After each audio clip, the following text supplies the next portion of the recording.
आप सबको जय मसीह की। आप सबका इस डिवोशन में आज परमेश्वर के मधुर मीठे नाम में स्वागत करता हूं। और इससे पहले कि हम आज की इस बाइबल रीडिंग में जाएं, समय होगा कि हम परमेश्वर की हुजूरी में आए और प्रार्थना मांगे। आइए हम दुआ करें। धन्यवाद देते हैं परमेश्वर इस सुंदर समय के लिए, जब आपने मौका दिया है कि इस डिवोशन को करने पा रहे हैं। एक बार फिर से परमेश्वर होने दीजिए कि इस डिवोशन की एक एक बात पर आपका अनुग्रह आशीष का हाथ होने पाए। परमेश्वर आज का वचन, आज की जो गाना है, आज के गाने के साथ जो प्रार्थना है, हर एक बात आपकी तरफ से आशीष का कारण हो हमारे लिए और सब लोगों के लिए। दिलों में छूने वाला गीत होने पाए, दिलों में लगने वाली, जीवनों में लगने वाली प्रार्थना हो परमेश्वर। और आपका अनुग्रह स्वर्गीय भंडारों से हमारे ऊपर उतरने पाए परमेश्वर, कि हम आपकी हुजूरी में और आगे बढ़े, बहुतायत से आपके नाम में आगे बढ़ते हुए आशीष पाएं और अपने जीवनों को आपके लिए समर्पित करने वाले हो सकें। इस डिवोशन को, आज के सेशन को और उसके सेशन की हर एक बात को आपके हाथों में सौंपते हुए इस छोटी सी दुआ को आपके प्यारे और मीठे नाम में होकर मांगता हूँ। सुनिए और कबूल कीजिएगा। आमीन। समय होगा प्रियो कि हम एक वचन पढ़ें परमेश्वर के वचन में से, बाइबल में से। और आज का जो वचन हमने लिया है वो है अय्यूब की पुस्तक और उसका दूसरा अध्याय, उसकी 7वीं आयत से लेकर 10वीं आयत तक। अय्यूब की किताब, उसका दूसरा अध्याय 7वीं आयत से लेके 10वीं आयत तक, जहां पे इस प्रकार से लिखा है। जब शैतान यहोवा के सामने से निकला और अय्यूब को पांव के तले से ले सिर की चोटी तक बड़े बड़े फोड़ों से पीड़ित किया, तब अय्यूब खुजलाने के लिए एक ठीकरा लेकर राख पर बैठ गया। तब उसकी स्त्री उससे कहने लगी, क्या तू अब भी अपनी खराई पर बना है? परमेश्वर की निंदा कर और चाहे मर जाए तो मर जा। उसने उससे कहा, तू एक मूढ़ स्त्री की सी बातें करती है। क्या हम जो परमेश्वर के हाथ से सुख लेते हैं दुख ना लें? इन सब बातों में भी अय्यूब ने अपने मुंह से कोई पाप नहीं किया। परमेश्वर अपने वचन के पढ़े और सुने जाने पे अनुग्रह दे। आमीन। ये जो इंसिडेंट है अय्यूब की पुस्तक में, जो अय्यूब के बारे में एक नरेशन दिया गया है पूरी किताब में, ये हम सबसे, मतलब ऐसा नहीं है कि हम नहीं जानते। यूजुअली जितने भी परमेश्वर के विश्वासी हैं वो अय्यूब के बारे में जानते ही हैं, किस प्रकार से परमेश्वर ने स्वयं शैतान से ये बोला था कि तुझे अगर देखना है तो इसका ईमान टेस्ट करके देख। और जब शैतान ने ये शुरू करा तो अय्यूब हर मामले में परमेश्वर के वफादार ठहरा। उसने हर एक बात में अपने प्रेम को, अपनी वफादारी को, परमेश्वर के प्रति लॉयल्टी को दिखाया। और ये हमारे लिए एक बहुत बड़ा एक एग्जाम्पल है, हर एक ईसाई के लिए, हर एक विश्वासी के लिए, कि कैसे हर एक परिस्थिति में आप परमेश्वर की हुजूरी में बने रह सकते हैं। जरूरी नहीं है उसके लिए आपके जीवन में परमेश्वर की बरकतें और अच्छी बातें ही होने पाए। हम अगर परमेश्वर से प्रेम करते हैं तो उसकी नजदीकी में रहते हुए भी अगर हार्डशिप्स आती हैं, परेशानियां आती हैं, विपत्तियां भी आती हैं, तो भी एक विश्वास और एक प्रेम के साथ एक आश्वासन बना रहता है कि परमेश्वर इनसे हमें निकाल के ले जाएगा।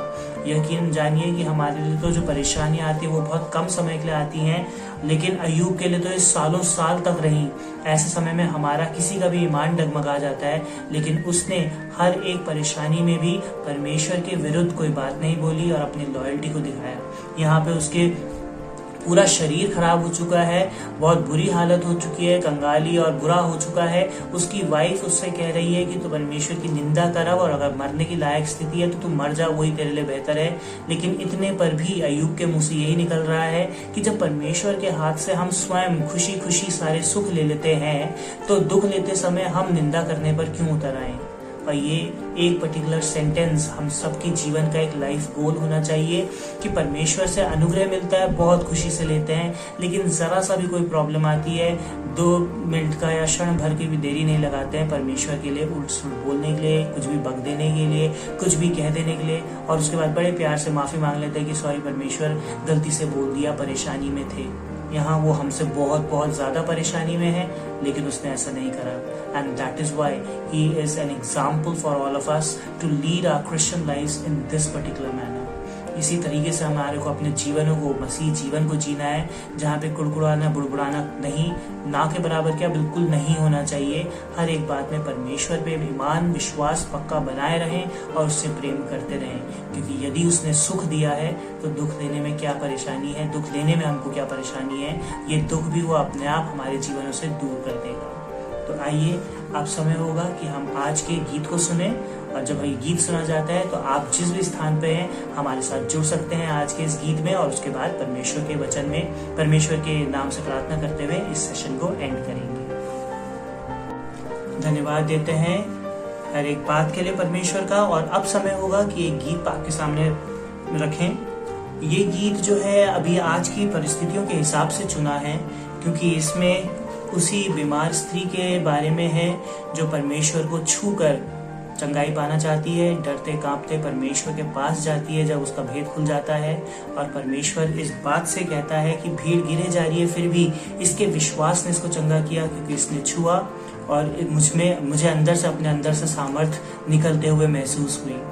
सच में परमेश्वर इसी प्रकार से कार्य करता है कि आप अपने विश्वास के द्वारा परमेश्वर के पास आएं और उससे शिफा पाएं, उससे अनुग्रह में बने रहें। आपको यकीनन शिफा मिलेगी। लेकिन अगर आप कितनी भी नजदीकी में हैं लेकिन विश्वास नहीं है तो कुछ भी नहीं होता। विश्वास कर्म बिना अधूरा है, और होने पाए कि हमारा विश्वास प्रेम के साथ होने पाए, क्योंकि मेरा मानना है विश्वास प्रेम के बिना भी अधूरा है। तो परमेश्वर से प्रेम करें, विश्वास करें, परमेश्वर की हुजूरी में आए। वो ना सिर्फ शिफा देगा बल्कि शिफा के साथ साथ बहुत बहुत स्वर्गीय आशीष हमारे को भंडारों में भर भर के देता है। तो आइए परमेश्वर के धन्यवाद करें और परमेश्वर के पास विश्वास और प्रेम के साथ आए। इस गीत के बोल हैं, मुझे यीशु के पास जाने दो।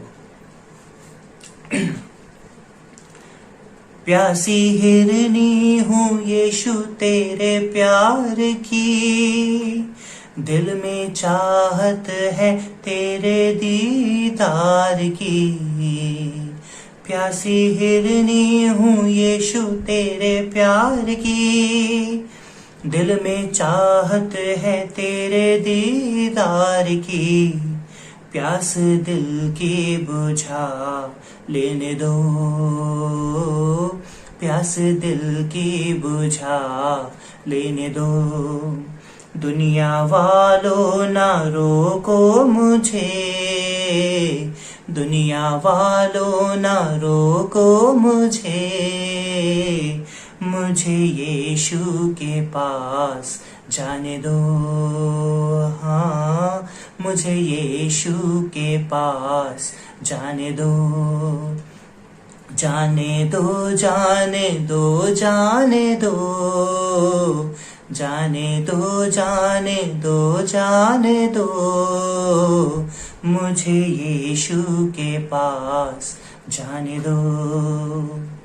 गिरते गिरते मैं आगे बढ़ूंगी, जाके यीशु से सब कुछ कहूंगी।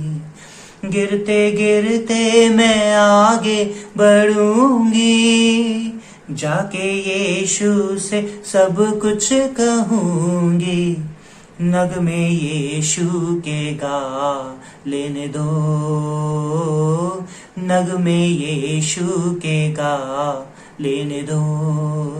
दुनिया वालों ना रोको मुझे, दुनिया वालों ना रोको मुझे।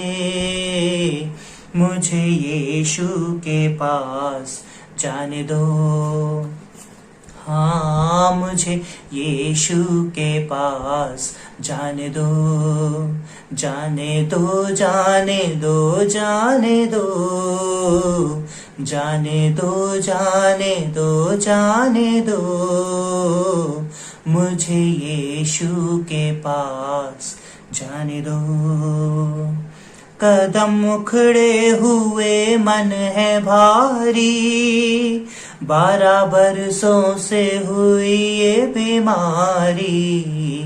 कदम उखड़े हुए मन है भारी, 12 बरसों से हुई ये बीमारी। शिफा यीशु से पा लेने दो, शिफा यीशु से पा लेने दो। दुनिया वालों ना रोको मुझे, दुनिया वालों ना रोको मुझे। मुझे यीशु के पास जाने दो, हाँ, मुझे यीशु के पास जाने दो, जाने दो, जाने दो, जाने दो, जाने दो, जाने दो, जाने दो, मुझे यीशु के पास जाने दो। हाथ यीशु को ज्यों ही लगाया, उसकी कुव्वत ने मुझको बचाया। हाथ यीशु को ज्यों ही लगाया, उसकी कुव्वत ने मुझको बचाया। हाथ उसको लगाने दो, हाथ उसको लगाने दो। दुनिया वालों ना रोको मुझे, दुनिया वालों ना रोको मुझे, मुझे यीशु के पास जाने दो। हाँ, मुझे यीशु के पास जाने दो, जाने दो, जाने दो, जाने दो, जाने दो, जाने दो, जाने दो, मुझे यीशु के पास जाने दो। दुनिया वालों ना रोको मुझे, दुनिया वालों ना रोको मुझे, मुझे यीशु के पास जाने दो, मुझे यीशु के पास जाने दो। जाने दो, जाने दो, जाने दो, जाने दो, जाने दो, जाने दो, मुझे यीशु के पास जाने दो। हाँ, मुझे यीशु के पास जाने दो। आइए परमेश्वर से प्रार्थना मांगे। सच में परमेश्वर आपके पास आना चाहते हैं, आपकी हुजूरी में आना चाहते हैं, आपके नजदीकी में आना चाहते हैं कि आपके प्रेम में आगे बढ़े, आपके नजदीकी में रहें। हर एक शैतानी बातों, सांसारिक लालचों से, लोभ लालच कष्टों से दूर रहें। परमेश्वर आपकी हुजूरी में आके बहुत ही अजीब सी खुशी मिलती है। परमेश्वर उस खुशी में रहना चाहते हैं, अपने जीवन को आपकी हुजूरी में बिताना चाहते हैं। हर एक सांसारिक कष्ट, हर एक सांसारिक बीमारी आपके नाम में दूर होती है। परमेश्वर होने पाए कि इन संसारिक कष्टों दूर और बीमारियों से दूर होकर परमेश्वर आपकी हुजूरी में आने पाए। परमेश्वर इस आश्वासन के साथ कि आपकी स्तुति महिमा हमद करने वाले हो सके। परमेश्वर हर एक बात के लिए आपका धन्यवाद देते हैं, हर एक बीमारियों से बचाने के लिए आपका धन्यवाद करते हैं।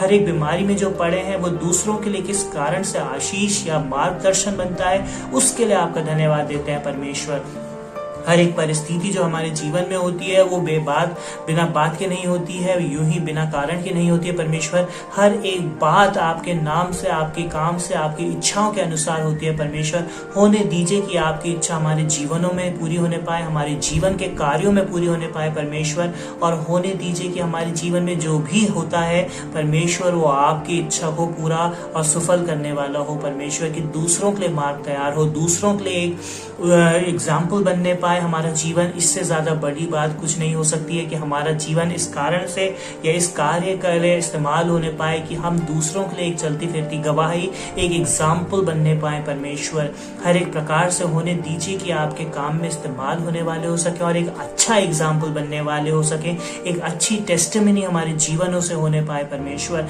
अपने परेशानियों के समय में हम अपनी इच्छाओं को अपने लूज ना करें, अपनी होप को। परमेश्वर हमारी आशा ना जाती रहे, लेकिन आप में हमें आशा और स्ट्रांग मिलती है। परमेश्वर और होने दीजिए कि हम आपके प्लान्स को अपने जीवनों में समझने वाले हो सके और उनके अनुसार चलने वाले हो सके। दुख कष्ट संसार में बने रहते हैं। परमेश्वर होने दीजिए कि आपके द्वारा उनको सहने की और उनसे निकलने की सामर्थ्य भी मिले, सूझबूझ बुद्धि भी मिले। आप किसी के भी सहने से बाहर उसे कष्ट में नहीं पड़ने देंगे। परमेश्वर ये आपका वचन कहता है। होने दीजिए कि उस परेशानी को, प्रॉब्लम को आपके नाम से प्रभु जी हम सहन करने वाले हो सकें और उससे आप ही हमारा मार्गदर्शन करते हुए हमारे को निकास करें परमेश्वर। हर एक बात में आपके स्तुति महिमा करने वाले हो सके परमेश्वर। अय्यूब के मानंद हम सब अय्यूब नहीं है परमेश्वर, लेकिन उसके मानंद बनने की कोशिश कर सकते हैं ताकि हर एक परिस्थिति में, अच्छी या बुरी में, आपको धन्य कहने वाले हो सके। अपने मुंह से बुराई ना निकालने पाए परमेश्वर, लेकिन आप ही के द्वारा, आपके प्रेम के द्वारा हर एक बात में हम एक उम्मीद के साथ, एक आशा के साथ आपके में बने रहें परमेश्वर। इसको प्रार्थना करते हैं कि इस लायक हमें बना सके परमेश्वर। हर एक बात को आपके हाथों में सौंपता हूँ। सारी आदर महिमा स्तुति आपको मिलने पाए प्रभु जी। हमें इस लायक बनाइए कि वो आदर महिमा हर समय, हर क्षण आपको देने योग्य बन सके। अपने जीवनों को इस प्रकार से तैयार करें। आपके हाथों में हर एक बात को सौंपते हैं। इस छोटी सी दुआ को सुनिए और कबूल कीजिएगा। आमीन। अब समय होगा कि हम आपसे विदा लें। एक नए सेशन के साथ आपके साथ कल फिर मिलेंगे। एक नए वर्स, एक नई शेयरिंग, एक नए गीत के साथ परमेश्वर को स्तुति महिमा देते हुए फिर से आएंगे। आज प्रार्थना है कि आप सबके साथ परमेश्वर का अनुग्रह होता रहे। दिन भर की हर एक गतिविधि आपकी उसके द्वारा नियंत्रित हो और आपके लिए लाभकारी और अनुग्रह और आशीष के हो। हर एक बात में परमेश्वर को आदर महिमा मिले। हम अपने आप को इस तरह से प्रिपेयर करें। अब समय होगा कि हम विदा लें। आप सबको जय मसीह की।